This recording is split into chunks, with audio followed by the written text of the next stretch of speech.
स्वागत है। आज हम एक दिलचस्प चीज देख रहे हैं। एक किताब की समीक्षा है।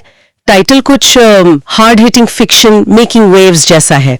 हाँ, और शायद कुछ नोट्स वगैरह भी हैं इसी से जुड़े हुए। हाँ, और ये सब हिंदी में है और इनका निचोड़ यही है कि आजकल की जो कुछ फिक्शन किताबें हैं वो कैसे समाज की कड़वी सच्चाइयों को सामने ला रही हैं। बिल्कुल, और इन सोर्सेज को देखकर तो यही लगता है कि ये सिर्फ कहानियां नहीं है, बल्कि मतलब समाज को आईना दिखाने की कोशिश है।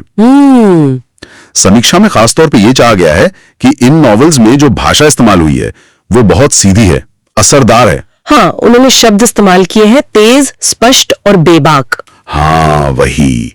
और ये अपने आप में काफी इंटरेस्टिंग है क्योंकि अक्सर जो लिटरेरी भाषा होती है वो थोड़ी घुमावदार होती है ना? सही बात है। और यही चीज मुझे सोचने पर मजबूर कर रही थी कि ये इतना बेबाक अंदाज क्यों? समीक्षा और बाकी नोट से लगता है कि कहानियां जो है वो अन्याय, असमानता, रिश्तों की, प्रेम की मुश्किलें, हाँ, और जो रोज के इंसानी संघर्ष हैं, बिल्कुल उन सब मुद्दों पर है। तो शायद लेखकों को लगा होगा कि भाई इन सीरियस टॉपिक्स को बिना लाग लपेट के कहना ही ज्यादा असर करेगा। हाँ, हो सकता है।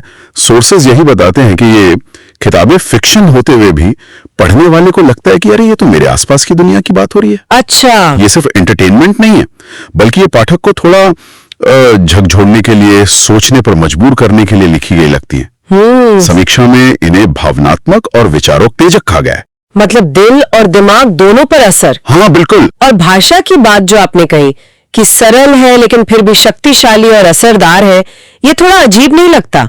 मतलब विरोधाभास जैसा। हाँ, लगता तो है। उसकी सादगी ही उसकी ताकत है जो बात सीधे रीडर तक पहुंचा देती है। सही। क्या समीक्षा में कोई मिसाल दी गई थी कि ये कैसे होता है? देखो, सीधे उदाहरण तो नहीं दिए हैं, लेकिन इशारा यही है कि भाषा का जो ये सीधापन है ना, वो किरदारों के इमोशंस, उनके स्ट्रगल्स, उनको बिना किसी बनावट के दिखाता है।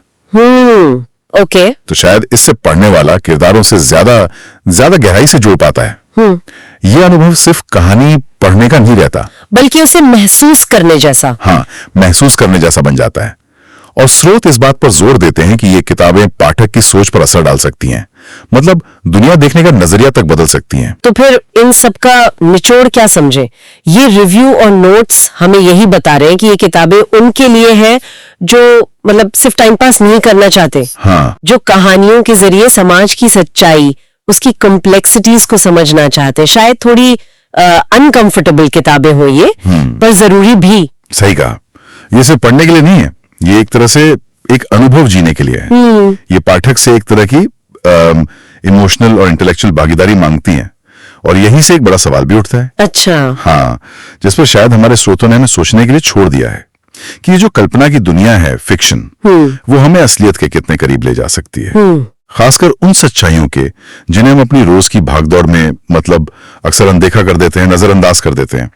क्या फिक्शन कभी कभी नॉन फिक्शन से भी ज्यादा सच्चा महसूस हो सकता है? ये सोचने वाला